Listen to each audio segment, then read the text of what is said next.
3 years, in a short span of 3 years, I was a one-man show. I grew my practice from zero to almost $200,000 in annual revenue. 90% of it was cash pay.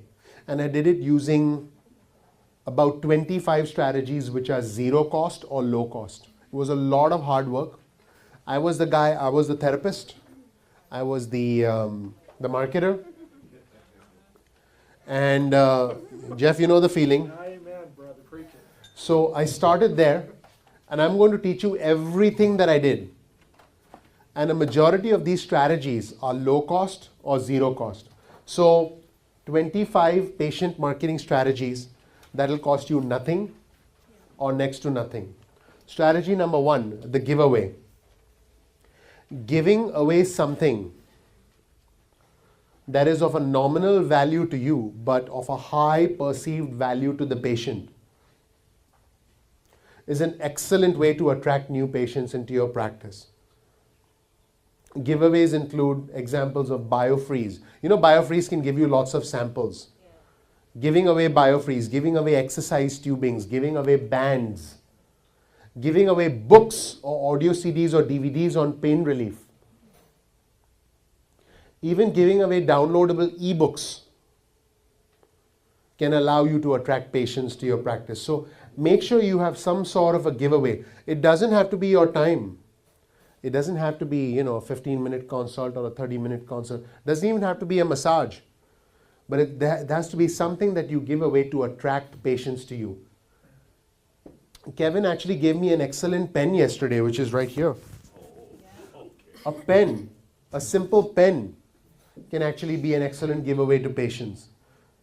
Believe it or not, now you might think, oh, why are patients going to call us to get a pen? You'll be surprised.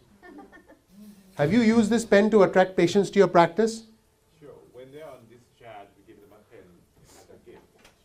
Not to attract. Try offering, because see, this pen that you gave me, I believe it has, I think if, yeah, and yeah. You guys went, oh, look at that. That is like, I've never seen anything like this. This is like game changing. So, no, guys, the point is, there's a high perceived value. This probably cost you how much? Less than $2, hopefully? $2.35. But for the patient, it has a high perceived value, right? So a giveaway, as silly as it may sound, a giveaway attracts patients to your practice. Number 2, multiple entry points. Now, this is a big one. When a patient comes to your practice, are they coming to your practice because you offer physical therapy or because of several different entry points? For example, they're coming in perhaps for a free 30-minute massage. They're coming in for a 15-minute consult. They're coming in for a they're coming in for perhaps some sort of an appreciation day, or even some sort of an in-service presentation you're doing, perhaps an event that you're doing. Make sure there are different reasons for people to come to you, not just physical therapy. Now, if you have different cash pay services, find a way to introduce each of those services to your patients so that there are multiple ways in which patients can come to you. You guys remember the reverse funnel from day one, like that? Yeah? So at the top of the funnel, you've got many different ways for people to find you. And once someone finds you, you've got many different ways you can actually further monetize them.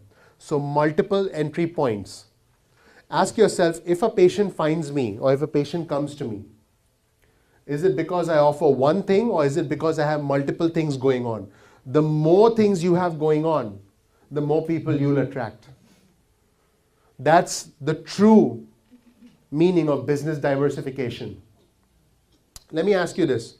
Would you put your entire IRA in one stock? Would you take your entire IRA, all your retirement money, and put it all in one stock? Would any of us do that? Nobody, right? In a similar sense, if patients are finding you, if they're only finding you because you're a physical therapist and there's no other reason for them to come to you, then I think you're at a significant competitive disadvantage. So there have to be multiple entry points. Number 3, effortless ascension. This is a big one. We talked about the top of the funnel, and I think I might be able to pull up the reverse funnel. Should be day one. Let's see. These are all the stuff. Here we go. So effortless ascension. So there are multiple entry points. Someone becomes a patient, and now over here you have multiple services. So when a patient is discharged, you've got to have someone in your practice who has a good relationship with money offer the patient a free 1-week trial to try one of your other services. I call that effortless ascension. In other words, somebody who's already doing business with you, a patient who's already seeing you for physical therapy, should now be offered the opportunity to do something else with you, an ascension into other services. Now, what if you don't have other services? What can you do? Say again? Suppose you haven't created a service yet and it's going to take you a couple months to create services. Then what? What do you tell the patient? You link them with somebody else, you can do that reciprocally. You can do that. Coming soon, we're starting with something like creating. Coming soon. No, what can you do immediately to further monetize the patient, or at least grow your practice? It's obvious. You could ask them what they're interested in too. Helps you to know where to go. You know something, asking patients what they're interested in is one thing, but what you want to do is oftentimes you want to structure services and then see if patients accept them. Oftentimes you may ask a patient what they're interested in, but you may end up offering the same service and they might not take it. So what you're talking about is more of surveys. This is obvious, but it's simple. If you don't have multiple services, just ask for a referral. It's not an ascension into another service, but it's a way to grow your practice, right? What if you don't have other services? Ask for the referral. What do you want out of every patient? A, you want the patient to ascend into other services. B, you want the patient to keep coming back if they ever need physical therapy, yes. And what's C? You want them to refer their friends and family. Becoming a human billboard, correct? So once again, what are the three things you need from patients? A, you want them to effortlessly ascend into other services that you offer. B, come back to you again if they ever need you. And C, refer their friends and family. So do that if you don't have cash paying services yet. Number 4, revenue maximization. And we talked about this briefly yesterday.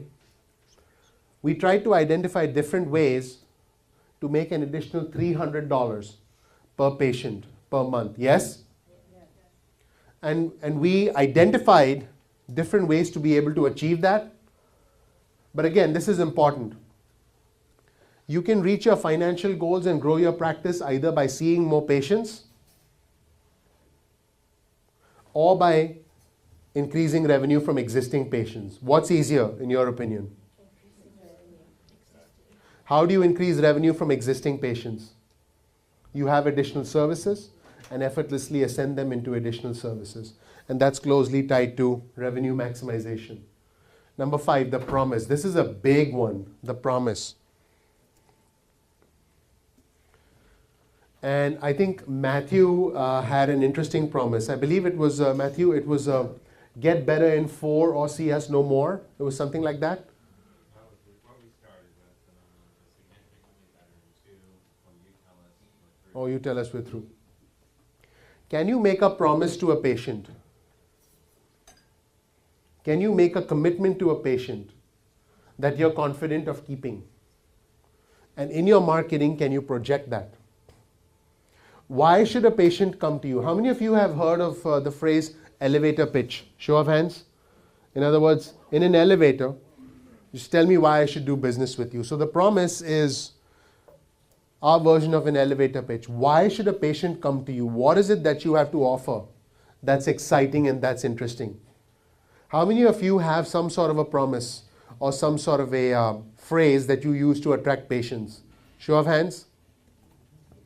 Okay, some of us too. Every single practice should have a promise of what you offer to patients. That promise should, in one simple phrase, describe what you do and should be very easy to understand. Okay? So what I want you to do is, for some of you who don't have a promise yet, take a shot at it, write down what you offer to patients, and it's got to be in one sentence. Write down what you offer. What is your promise to patients? Give it your best shot. Just take a minute and write that down. What is your promise?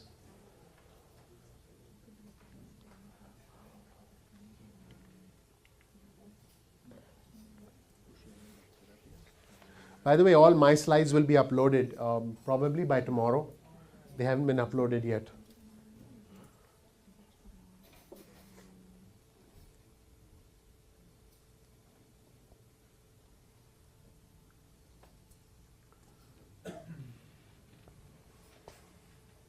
And here's a clue for you.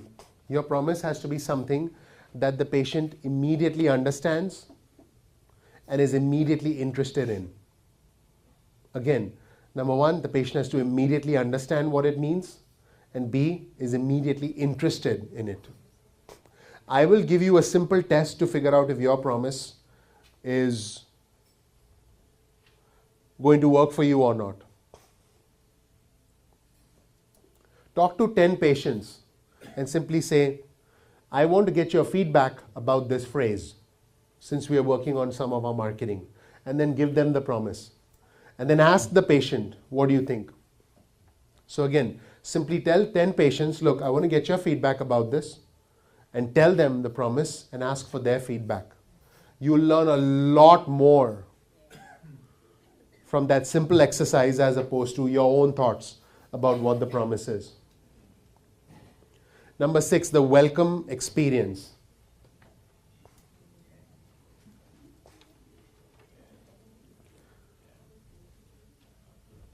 Are you providing a personalized and unexpected experience to patients from day one? Susie comes into your practice. What does your front desk say? Does your front desk say, oh, can you wait? The physical therapist is busy. Let me get your insurance information. Or does your front desk say, Susie, thanks so much for coming in. Hey, you look tired. Why don't you sit down? Let me get you a glass of water. In the meantime, would you like me to get you a magazine or something? Or would you like me to switch the TV channel, assuming you have a TV in the living room? That's personalized. That's unexpected. Sit down, let me get you a glass of water. Something as simple as that. Are you providing the patient with a personalized and unexpected experience?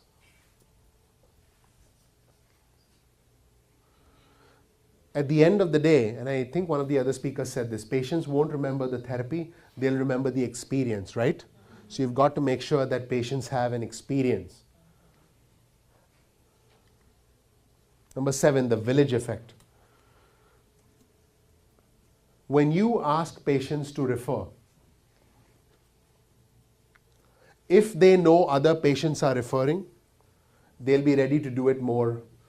They'll be more comfortable to do it. How many of you have ever been in traffic and then when you pass by sort of the bottleneck, you're like, there was nothing. There's a whole bunch of people just looking at a cop. And like, how many of you have been there? Show of hands.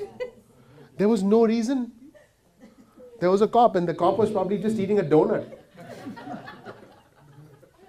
But we tend to do what we observe other people doing. If you're walking on the street and the person in front of you is looking up, chances are you'll be like, what's that? It's called the village effect. When you tell a patient, please refer your friends and family, that's one thing. But if you say, you know, Susie from our clinic actually referred 6 patients last month. Is that more powerful? Yes or no? Yes? Yes? When patients who refer are highlighted in your newsletter, other readers of the newsletter now say to themselves, man, if I don't refer, I'm weird. That's the impression you want. You want to create a village effect.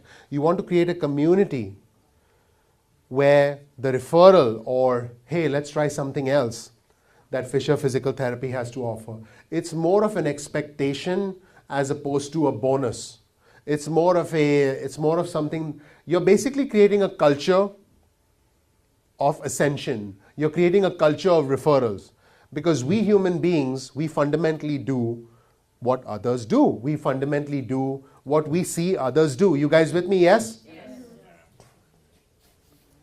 So that's what we call the village effect. Now it's very important. Now it's very easy to talk about it, but it's not very easy to do it. So I do need you guys to make a proactive effort to sort of create that village effect. I'll give you 3 examples of the village effect. One, like I said, your biggest human billboards.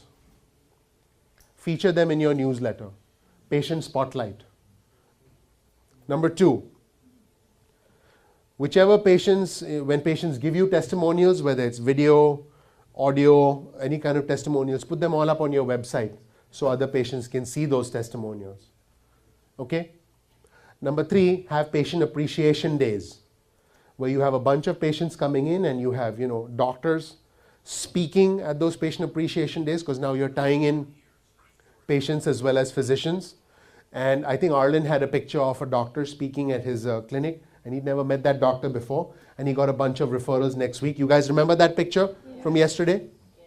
When you create the village effect, when you have a bunch of patients who now talk about, all the great things you've done for them, you'll see other patients starting to pretty much, do whatever you want them to do. Again, let's recap. What are the 3 things you want every patient to do? 1, ascend into other services. Thank you. 2, return for therapy. In other words, come to you and not go somewhere else. And 3, refer friends and family. And all of this is much easier to achieve if you have what I call the village effect. The patient doesn't want to feel that he's the only person, he or she is the only person referring to you. Nobody wants to feel like they're the only person or the first one. And the truth is, they are not the only person or the first one, but guess what? We need to do a better job conveying it. Yes? Yes? The multiplier campaign. Now, have any of you ever run a refer a friend contest? Okay. Here's a strategy that can work very well for you. That worked very, very, very well for me. Now, here's what you do. You simply tell your patients, for this month, I'm running a refer a friend contest. It's what we call the multiplier campaign. All you have to do is to tell us the names of 2 or more friends or family members who could benefit from our services. We'll get in touch with them on your behalf and we'll give them a free gift. By the way, that gift could be one of the giveaways. The winner of the Refer a Friend contest gets a special prize. And you know what that prize is? That prize is that the winner of the referral contest will be featured in our next newsletter. So it doesn't cost you anything. It doesn't cost you anything. And now, how is this valuable for patients? Number 1, you're not financially incentivizing the patients, which allows you to stay above board. Number 2, you're giving the patients an incentive that is much more valuable than anything else. It's fame, recognition, respect, authority, community. Those are intrinsic motivators for all of us as human beings, right? We're here to be part of a community, right? To be part of a community so we can learn from each other.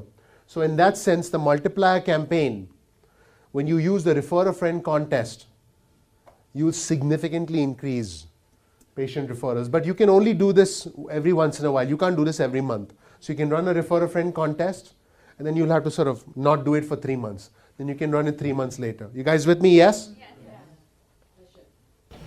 Sure. Yeah.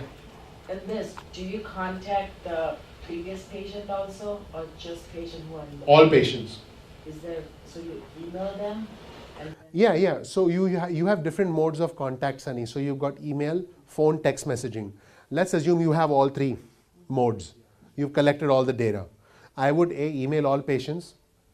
B, I would send a text message to all patients. And C, I would actually do a call campaign to all patients in all 3 modes of contact. Because this way you'll maximize the distribution of the message. For any marketing campaign to be effective, you have to have the right message, which in this case is Refer a Friend contest, using the right media to the right market, right? message, media, market. The message here is refer a friend contest. The media is phone, email, SMS. And the market is simply all your patients. But I'll tell you right now that active patients and the patients who've been discharged in the last 30 days are going to be better referral sources because they remember you. The patients who've been discharged a longer time, if you've done a good job keeping in touch with them with an email, newsletter, maybe with regular call campaigns that we talked about, then they'll be good as well. But if you've like never talked to them ever, then they'll be like, what now? Who are you? You don't want that, right? That's where the follow-up is very important. This is the internal syndicate. Mike Rishuro talked about the business networking that's helped him grow his practice. The internal syndicate is you creating your own network of businesses. So like I mentioned yesterday, identify at least 3 local businesses that can potentially send you patients. 3. Talk to the business owners and say, listen, we need to interact, aggregate, replicate. You guys remember community ignition, interact, aggregate, replicate. You'll have all those slides tomorrow, by the way.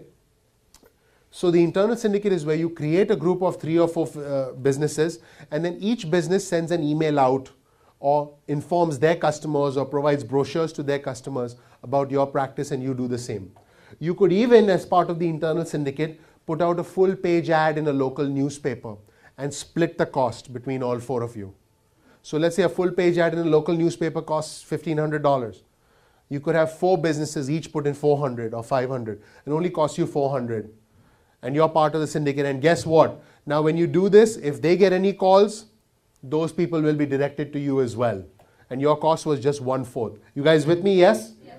So the internal syndicate, very valuable strategy. Now, if you have a marketing person, then you should have your marketing person create an internal syndicate for you. Now, Arlen did a phenomenal job at this. Positive ROI mail. Sending out letters, sending out postcards, sending out actual stuff in the mail. Like he was sending out pill bottles, right? Even though it sounds a little cheesy, guess what? It works. As long as it works, that's what matters. Okay? Sometimes you have to be a little bit unorthodox for marketing to work. Otherwise, marketing doesn't work. So he did that and it worked. What really matters in marketing is whether it works or not. How do you know whether it works or not? You look at the numbers. We had an Excel sheet yesterday, right? Does anybody remember all the columns of the Excel sheet? Campaign name. That was the first one. What was the second column? Mode. Mode, very good. Third. Segment, very good. Start date, end date. What else? Cost. What about cost? Cost. A little important, right? Slightly important. Cost. Number of new patients.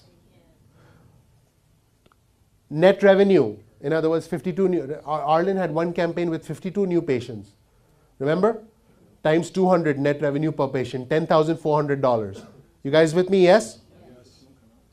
His cost was about $2,400 and his return was $10,400. So his 30-day net ROI was 4.52. You guys remember that? Yep.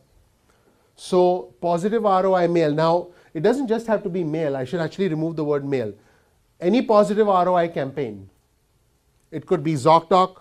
It could be patient waitlist. It could be Facebook marketing, which Chris Hall and Dave Rogan-Moser talked about yesterday. Anything you do, as long as you get a positive ROI, you should do it. Does anybody remember the standards of positive ROI that I set? 100% is good. You should get back at least 100% return on investment in 30 to 90 days. Anything above that is excellent. Arlen had even more aggressive standards. Arlen was like, I want to get twice the money back. That's fine.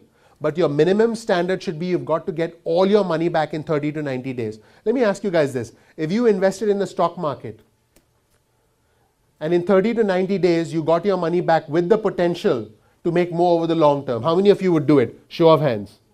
Then why don't we do the same with our marketing? Why do we expect magic to happen tomorrow? Yeah? Yes. Patient of the month. Every month, identify the patient Identify one patient who's had the most degree of success. Ask the patient for permission to be featured in your newsletter. Tell the patient, look, when you came in, you weren't doing so well, now you're doing so much better. Is it okay if we feature you as a patient of the month? Let the patient sign a simple release. Don't provide the patient's personal information. There's no need to, provide specifics. Just say, Susie Smith has had some dramatic improvement this month, and we want to commend her for coming in for physical therapy and for following the home exercise program. And we want to thank Susie, and she's featured as our patient of the month. Something as simple as that now creates another village effect, because now patients are like, I want to be patient of the month. And you're like, sure. Yes? Yes. Patient Appreciation Day.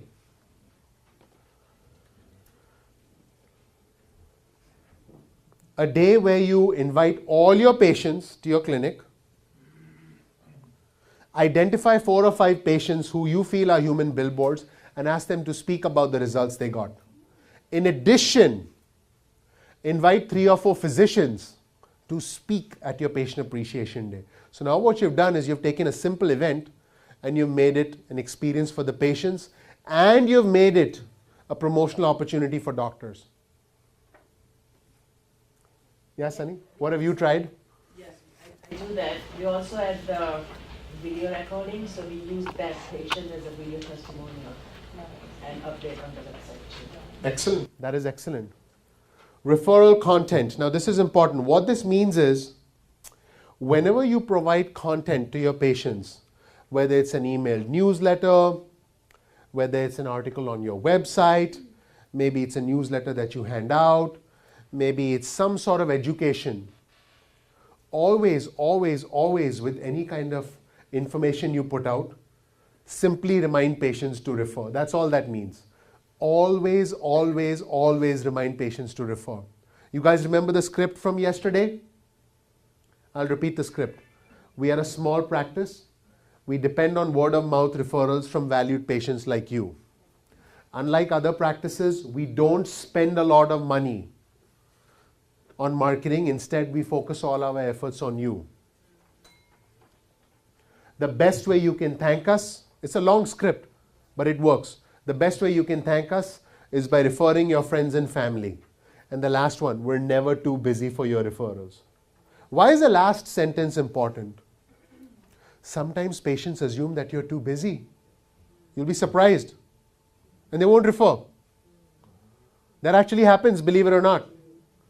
It doesn't strike you, but that's what patients think. That's what holds them back. So the last statement, we're never too busy for your referrals. Can I say something on behalf of that? Sure. We actually, It might be too loud here, be careful.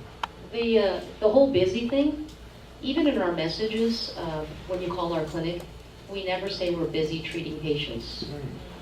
Because that just shows that we don't take pride in answering our phones. So the one thing that I know that I'd like to drill into my front office is phones are number one. Because that's where we are going to sell our clinic. You have to make sure that you take away that you're too busy, and you have to show them that the initial phone call that they make and they hear your voice, that you want to make sure that you are giving them 100% of your attention. Doesn't matter who you are, if you're the biller answering that phone, if you're the front office, if you're the therapist, because even my therapists, and in one of my clinics I have 7 therapists, but when they see a phone ring, they will answer it. Because that is our selling point, is our phones. That's what's going to get them in the door. So take busy away from any of your messages, and I can guarantee you, they will appreciate you, more. Thank you. Perfect. Appreciate that. Oh, back. Community talks. The Referral Ignition program contains several PowerPoints that can be downloaded, that can be used for in-service talks within the community. But if you don't have access to the program, you should have at least 10 or 15 PowerPoint presentations on everything from low back pain to, could be arthritis, postural awareness, shoulder pain, neck pain, and you've got to have someone in your clinic. It could be the physical therapist, it could be the marketing person, continuously do some sort of education within the community. This could be in your practice, it could be at the YMCA, it could be at senior citizens' homes. You've got to, once a month, do some sort of community awareness talks so that you can educate people about the benefits of physical therapy. The therapy newsletter, and I know a lot of you use it, is one way of spreading the message of what physical therapy can do in the community. It's an emailed newsletter. But you've got to spend at least 1 hour a month making sure you're doing some sort of talks within the community, and honestly, the best location would be your clinic. Running some sort of a campaign and saying, on Saturday from 12 to 1, we're doing a talk on XYZ. This is different from the Patient Appreciation Day, because Patient Appreciation Day is more like an event that you do once a quarter or once every 6 months. But once a month, you've got to do some sort of a talk, have some cookies, have some coffee, so you invite people to come in. This keeps you in the news. The way you become a celebrity is you've got to stay in the news. You've got to keep doing something so that people constantly remember you. You guys with me, yes? Yes. Okay. FaceTime with physicians. And I think Sydney can probably attest to this as well as anybody. The more time you spend in front of physicians, FaceTime, and that's where the interviews come in, the more referrals you get. Can you talk about that, Sydney? Would you like to shed some light on that? I think this is in addition, if you have questions or want more details on the physician newsletter I was talking about yesterday, feel free to get with me. But as far as getting in front of the physician, even when, I've heard a lot of talks with going and doing drop-offs with front desk and creating a front desk relationship, but once you get past that, I don't stop at the front desk anymore. And you can tell if you're hesitant, if you're wanting to go back, but you're saying, is this okay? I just confidently, hi, and I walk toward the back. So then if I'm doing a drop-off, I'm going into the kitchen, I'm stopping by the physician's desk. I don't take up a whole lot of their time because I know they're busy, but you're still getting, your logo and your information out in front of them. Absolutely. Thank you. The more FaceTime you have with physicians, the better. As simple as that. You will see in your practice that the amount of FaceTime you have with physicians is going to be directly proportional to how many referrals you get. Physician profiling. Now, I touched upon this briefly yesterday. Approach physicians and say you'd like to feature them in your newsletter. Just call the physician's office, or better yet, have your marketing person go to the physicians and say, I would like to feature you in our next newsletter so our patients learn more about you and your services. That's it. Please don't try and get cute and don't say, oh, we'll send patients to you and this and that. Don't get cute. Keep it simple. We would like to feature you in our newsletter so that our patients can learn more about you and your services. That's it. Statistically, out of every 10 physicians you approach, 3 or 4 won't understand what the hell you're doing and they won't respond. 6 or 7 will actually respond and say, okay, let's schedule the interview. And now you actually do the interview and you ask certain questions, and we talked about this yesterday. Half of the physicians you interview can end up becoming referral sources. So now your only limitation is how many physicians are you going to call and offer to profile. This can allow you to create a relationship with the physician, like go from 0 to referral source in quick time. Okay? Any questions? Outgoing referrals. Oftentimes we ask physicians for referrals, but the best way to get a referral sometimes is to give a referral. If you have the ability to do outbound referrals, or even if you tell the patient, you know what, you could go to Dr. Smith because he'll be a good fit for you, you'll immediately create a relationship with the physician. It does depend on the physician's office. Some of them are big and they don't track it, but especially the smaller physician practices, they'll remember things like that, and that can give you sort of an avenue to break the ice and to initiate contact with other staff members in the clinic. Newsletters. You can use email newsletters. You can use print newsletters. You can use newsletters that have a video component. You've got to send out newsletters consistently to your patients. The best thing to do in terms of patient newsletters is to send out an email and also print a newsletter and distribute it to patients. You should also have a physician version of the newsletter. Okay? So you've got to have a physician version of the newsletter, so that physicians have a separate newsletter that's completely research-based, evidence-based, and has references. This allows you to keep in contact with physicians as well, letting them know, listen, not only do we have a patient newsletter, we have a physician newsletter. Providing a physician regular, consistent, physician-centric newsletters allows you to convince physicians about the benefits of physical therapy.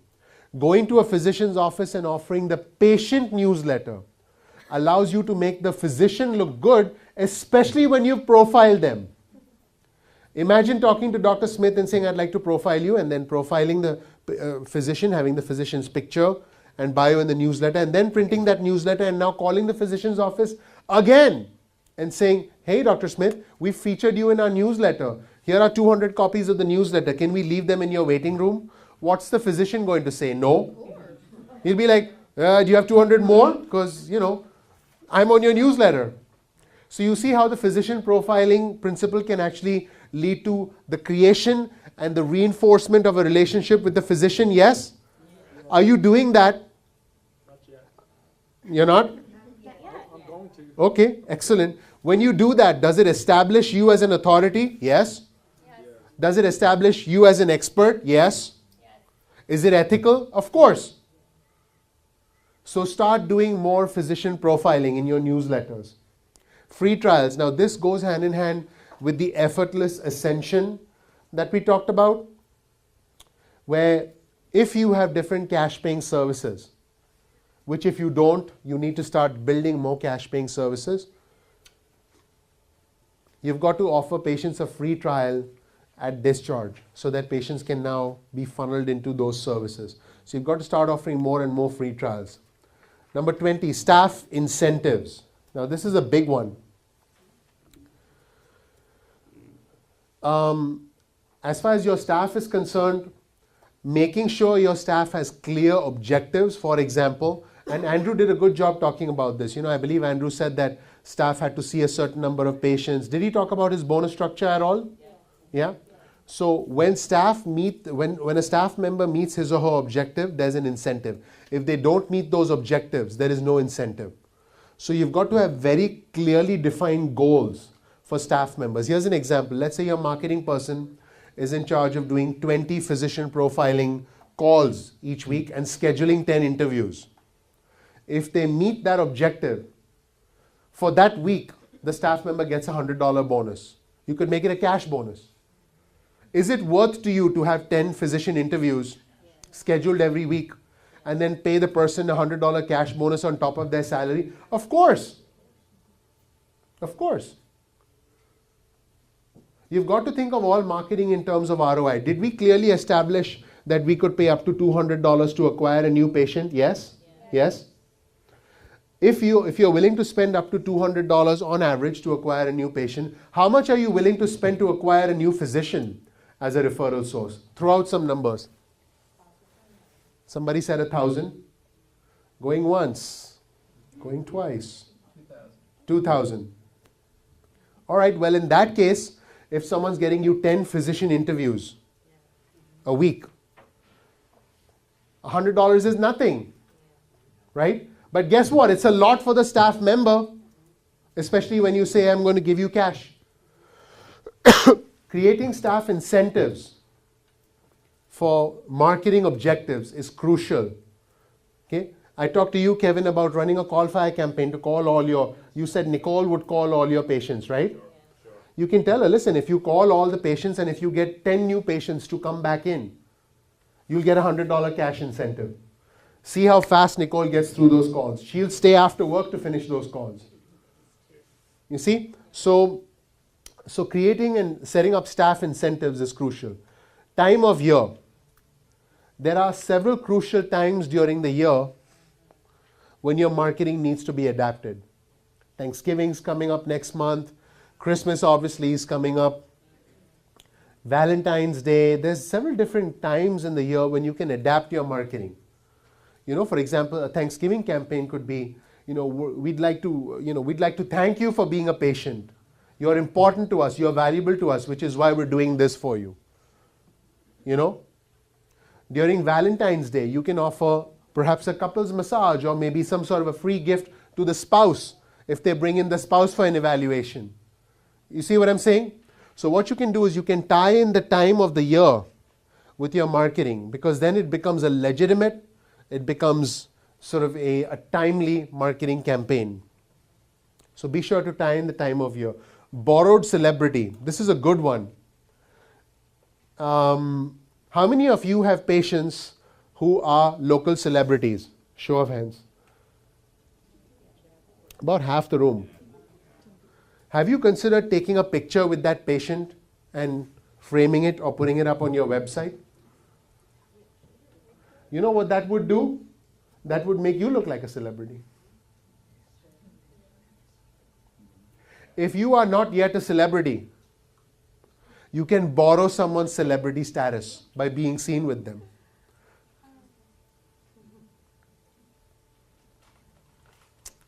Borrowed celebrity is proximity to a celebrity that is either pictured or videotaped with the celebrity's permission, of course. You can't be like, I'm going to put it up on my website. You don't want to do that. Yeah, we're in San Diego, right? Like, go to Beverly Hills, hang out, and if there's a celebrity, just stick your head next to them while they're having. No, but borrowed celebrity is proximity to a celebrity, and chances are all of you treat or work with celebrities, will allow you to become even more famous. See, we talked about this in the morning. Fame is perception, right? Fame is all about perception. And I mentioned the Kardashians on day one. Do they deserve to be famous? Probably not, but are they famous? Of course. Are they more famous than us in this room? Yes. And that fame equates to more money for them. Now, I'm not talking about that level of crazy fame that they have, but I'm trying to draw a point. The more famous you are, whether it's direct fame as a result of your efforts or borrowed celebrity as a result of your proximity to a celebrity, it helps you. Right?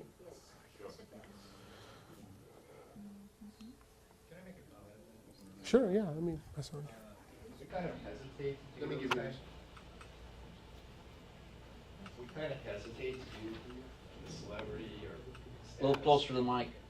We kind of hesitate to do that because that celebrity could be famous one week and in jail the next week. Take it off. Take it off until it goes to the jail. That's just a little point that we make, but it's not wanting, not wanting. It's just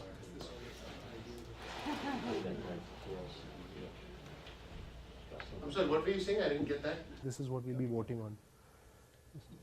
Post-its. I actually didn't hear what you said. Okay, all right. Where's the mic? Oh, it's right here? Okay, thanks. You were saying you're a little embarrassed about asking for celebrity pictures? Is that what you said? Well, that's fine. If it's something you're not... He wasn't embarrassed, he just doesn't want You have to be careful who you associate with. They might be famous today and in jail tomorrow with bad. Well, that's not something that you can control, right? So you have to make a decision. It's your decision. If you're going to assume that and then not use it as opposed to use it to your advantage, it's your decision. If you're not comfortable with it, you don't have to do it. But borrowed celebrity can help you develop your own celebrity status. That's all I'm saying. Guys, everything in marketing, right? We can either, with everything in marketing, I believe we can assume a best case scenario or a worst case scenario. Now, I'll be honest with you, if we assume a worst case scenario and these scenarios are legitimate, what you said is legitimate, I'm in no way, shape or form trying to undermine what you're saying. But if we assume a worst case scenario, it will hold us back from actually achieving certain things. Right. Right, right. No, but I see what you're saying and I respect that. I'm just saying that in my case, if I had to use that, I would use it, and if the person went to jail, I'd take it off my website. That's what I'd do.